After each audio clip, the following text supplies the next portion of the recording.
ਲਓ ਜੀ ਮੇਰੇ ਸੰਗੀਓ ਸਾਥੀ ਦੋਸਤੋ ਰਵੇਲੀਓ ਤੇ ਮਿੱਤਰ ਬਿਸਮਿਲ੍ਲਾ ਕਰਾਂ ਅੱਲਾ ਖੈਰ ਕਰੇ। ਬਿਲਕੁਲ ਜਨਾਬ ਪ੍ਰੋਗਰਾਮ ਮਿੱਠੀਆਂ ਗੱਲਾਂ 'ਚ ਲਾਲਾ ਫਾਰੂਕ ਹਾਜ਼ਰ ਖਿਦਮਤ ਹੈ। ਸਾਰਿਆਂ ਭੈਣ ਭਰਾਵਾਂ ਕਿ ਇਹ ਬਣ ਜੁਲਾਂ ਕਿ ਇਸ ਵਿੱਚ ਕੋਈ ਸ਼ੱਕ ਨਹੀਂ ਹੈ। ਕੁੱਕੜ ਹਾਏ ਹਾਏ ਤੋਬਾ, ਇਹ ਜਿਹੜਾ ਕੁੱਕੜ ਹੈ ਇਹ ਇਸ ਲਈ ਗੋਸ਼ਤ ਹੈ ਜਿਹੜਾ ਉਹ 800 ਰੁਪਏ ਨਾਲ ਬਣਾ ਪਿਆ।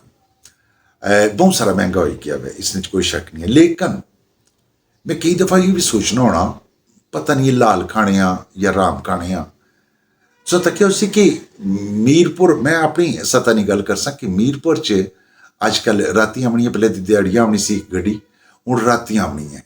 अच्छा इतनी बो होनी है कोई हिसाब ही नहीं। जिस रस्ते गड्डी गुजरनी है ना उस रस्ते बहुत सारी बदबू खलियारी के जानी है। अच्छा एक दिन मैं उन्होंने पूछा, मैं ज़ाती तौर पर पूछा, मैं भाई जी बई इन्ना की क्या करने हो, जरा गंद खड़ने हो कुदरे तलफ करने हो क्या करने हो? आने ना जी ये असा उधर बेचने तो ये इन्नी खुराक बननी है। मैं क्या वो खुराक कैस नहीं बननी है?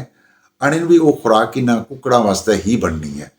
मैं क्या भी इसका मतलब है कि जेडे मसनूई कुकड़ ना पहले ही वो मसनूई इन्ना की खुराक है जी वो भी तुम मसनूई पाने हो, तो इसका मतलब है कि पता नहीं ये कुकड़ फिर अगू जो घोने वाला आना वै तुम तक उसे कि जिथे माल आना ना उत्थे एक घोने वाला भी बैठे हुआ है, मुर्गा जबा करने वाला। अच्छा जी वो भी फट या लटकाई के ना बड़े अजीब अंदाज नाल तो उस कुकड़ा की चुक तो सट्टी छोटी विच डब्बे ने।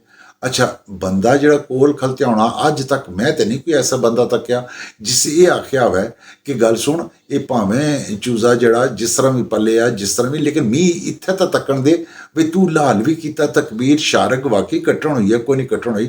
बल्कि अक्सर लोग ये आख्या कि गल सुनो मैं जल्दी चा मी पहले बनाई दी। अच्छा उस भी जने फड़कना गोश्त है जड़ा कुकड़ बनाई दिता तो उस बंदे छापर पौड़ी के घर ले खड़िया। बेशुमार उलमा इकराम ऐसे हैं जेड़े असां की दसी सकने ना। जाहिर है कि एक फतवा जड़ा मैं तो ना लाई सकना, उलमा इकराम की जिम्मेदारी है।